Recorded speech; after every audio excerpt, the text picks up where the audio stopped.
संशय हो गया। देवी जी हाथ जोड़ करके प्रार्थना है, किसी भी पत्नी का पहला कर्तव्य है पति जिसका आदर करे उसका आप आदर करें। आपका कर्तव्य है कि आप अपने पति जिसको प्रणाम करिए, प्रणाम करो। जिसकी कथा पति ने सुना था, पत्नी होने के नाते आपको कथा सुननी चाहिए थी, सती ने नहीं सुना। उनके मन में संदेह देख करके भगवान भोलेनाथ ने समझाया, देवी जासु कथा कुंभ ऋषि गाई, भगत जासु मैं मुनि सुनाए, सोई मम इष्ट देव रघुवीरा, सेवक जाहि सदा मुनि धीरा। जिनकी कथा को कुंभज ऋषि ने गाया, जिनकी भक्ति का दान मैंने कुंभज ऋषि को दिया, वही मेरे इष्ट देव भगवान साक्षात है। फिर भी सती रुक ही नहीं रही है, मोरे कहे न पंकज जाई। उनके मन में संशय है। गीता में, भगवत गीता में भगवान श्री कृष्ण ने कहा, संशय आत्मा विनश्यति। संकल्प विकल्प चलता रहना चाहिए, पर ज्यादा संशय, सब में संशय करोगे, सब में पाप बुद्धि रखोगे तो फिर परेशानी रहोगे, फिर सुखी नहीं हो पाओगे।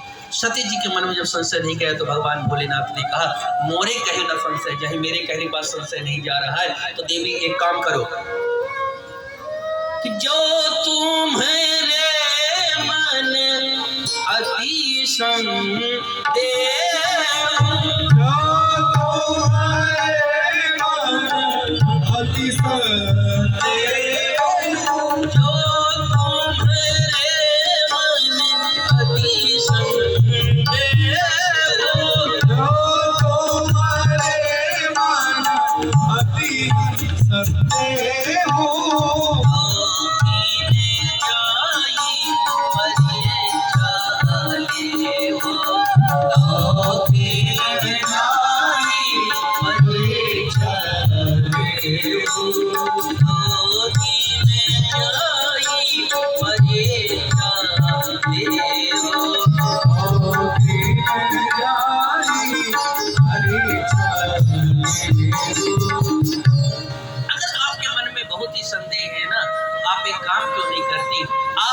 स्वयं परीक्षा लेकर के देख लीजिए।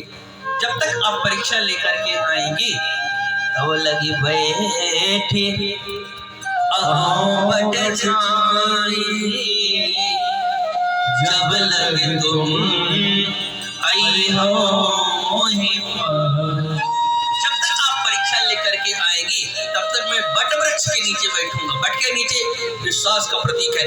मैं जानता हूं कि मेरे आराध्य भगवान है। आपको लगता है भगवान है कि नहीं है, तो आप जाके परीक्षा ले लो। भगवान भोलेनाथ ने जिसको प्रणाम किया, सती को प्रणाम करना चाहिए तो धर्म पत्नी होने के नाते। प्रणाम नहीं किया तो पति के वचन पर विश्वास कर लेना चाहिए, पर सती जी एक नहीं मानी। भगवान भोलेनाथ के कहने पर भी संदेह नहीं गया। सती जी परीक्षा लेने के लिए चली। अब देखो, परीक्षा लेने के लिए जा रही हैं तो परीक्षा कैसे लें? मन में विचार करने लगी। जीवात्मा का परमात्मा का परीक्षा लेना ही गलत है। हे भगवान, मैं परीक्षा में पास हो जाऊं तो 5 किलो लड्डू चढ़ाऊं, या सचमुच भगवान हो तो परीक्षा में पास कर दो, लोन माफ कर दो, घर बनवा दो, बीमारी ठीक कर दो। भगवान के साथ में ऐसी कोई परीक्षा भगवान की नहीं लेना चाहिए। नहीं करना क्या चाहिए? हमने कहा कि मेरी राम कथा कम, पाठशाला ज्यादा है। आप लोगों के हमारे जीवन में बहुत लोग होंगे, कहते होंगे कभी जरूरत पड़े तो बताना, है कि नहीं है? ऐसे लोगों को एक बार मौका देख करके देख लो।